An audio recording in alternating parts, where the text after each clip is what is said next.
ଆତଙ୍କ ସୃଷ୍ଟି କଲେ ଓଡ଼ିଆ ପୁଅ। 53 ବଲରେ 130 ରନ୍ ମାରିଲେ ଶତକ। ଛକା ଚୌକା ବର୍ଷା କରି ମ୍ୟାଚ୍ ଜିତାଇଲେ ଶୁଭ୍ରାଂଶୁ ସେନାପତି। ସୂଚନା ଅନୁସାରେ ଓଡ଼ିଶା ଓ ଦିଲ୍ଲୀ ମଧ୍ୟରେ ଏକ ଟି20 ମ୍ୟାଚ୍ ଖେଳାଯାଇଥିଲା। ଏହି ମ୍ୟାଚ୍ରେ ପ୍ରଥମେ ଟସ୍ ଜିତି ଦିଲ୍ଲୀ ବ୍ୟାଟିଂ କରିବାର ନିଷ୍ପତ୍ତି ନେଇଥିଲା। ଦିଲ୍ଲୀ 20 ଓଭରରେ 4 ୱିକେଟ୍ ହରାଇ 194 ରନ୍ କରିଥିଲା। ଫଳରେ ଓଡ଼ିଶା ପାଇଁ 195 ରନ୍ର ବିଜୟ ଲକ୍ଷ୍ୟ ରହିଥିଲା। 195 ରନ୍ର ପିଛା କରି ଭାରତର 7 ଓଭରରେ 60 ରନ୍ କରି 1 ୱିକେଟ୍ ପଡ଼ିଥିଲା।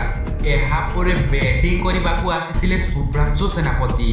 ଶୁଭ୍ରାଂଶୁ ପଡ଼ିଆରେ ଚୌକା ଛକାର ବର୍ଷା କରି ମାତ୍ର 53 ବଲରେ 130 ରନ୍ର ଇନିଂ ଖେଳିଥିଲେ। ଶୁଭ୍ରାଂଶୁଙ୍କ ଏହି ଇନିଂରେ ସାମିଲ ଥିଲା 13ଟି ଚୌକା ଓ 7ଟି ଛକା।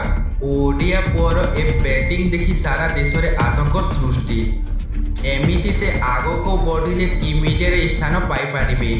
ଏହି ଇନିଂ ପରେ ଧୋନି ଶୁଭ୍ରାଂଶୁ ସେନାପତିର ଚର୍ଚ୍ଚା କରିଛନ୍ତି। ସେ କହିଛନ୍ତି ଯେ ୱେଲ୍ ଡନ୍ ଶୁଭ୍ରାଂଶୁ ସେନାପତି।